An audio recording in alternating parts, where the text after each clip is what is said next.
The information provided in this video is for educational purposes only and should not be considered investment advice.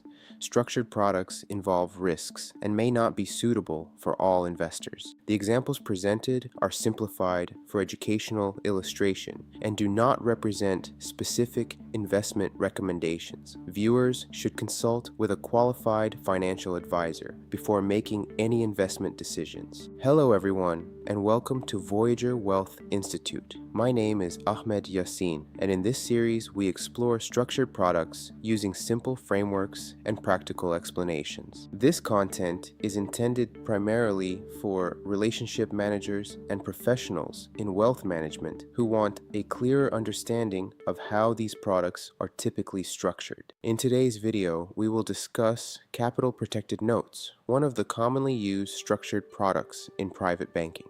Some investors seek exposure to financial markets while also being mindful of downside risk. Structured products are often designed to address this type of objective. Capital protected notes are one example of a structure designed to provide exposure to the performance of an underlying asset while incorporating a mechanism intended to preserve principal at maturity. The underlying asset may vary and can include equity indices, commodities, interest rates, currencies, or baskets of multiple assets. In this series, we will use a simple framework to help explain how structured products are commonly built. For educational purposes, many structured notes can be conceptually broken down into three components: investor capital, a protection layer, and a return engine. Let's consider a simplified illustration. Suppose an investor allocates $10,000 into a 5-year structured note. In many capital-protected structures, a portion of the investment may be allocated to a zero-coupon bond or similar fixed income instrument. A zero-coupon bond grows over time and reaches its full value at maturity. Because money compounds over time through interest, the present value required today may be lower than the amount received at maturity.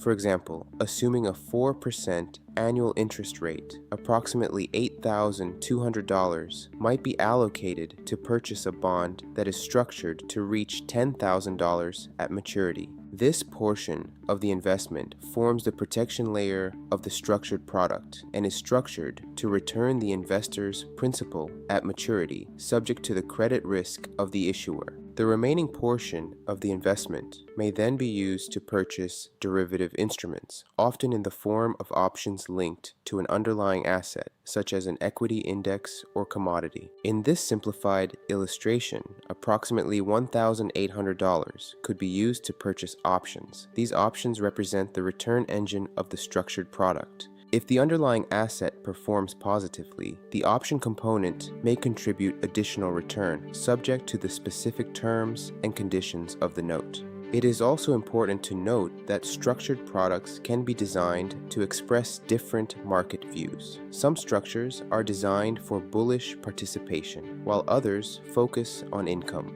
In this example, the payoff illustration assumes a bullish structure where the return engine is linked to a call option on the underlying asset.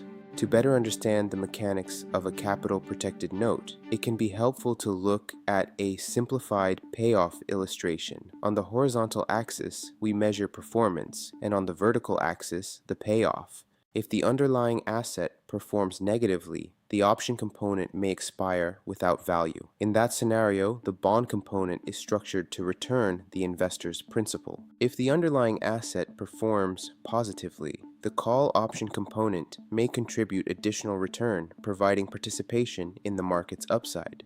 The key concept is that many structured products can be understood as a combination of fixed income instruments and derivatives. This bond plus options framework is a fundamental building block.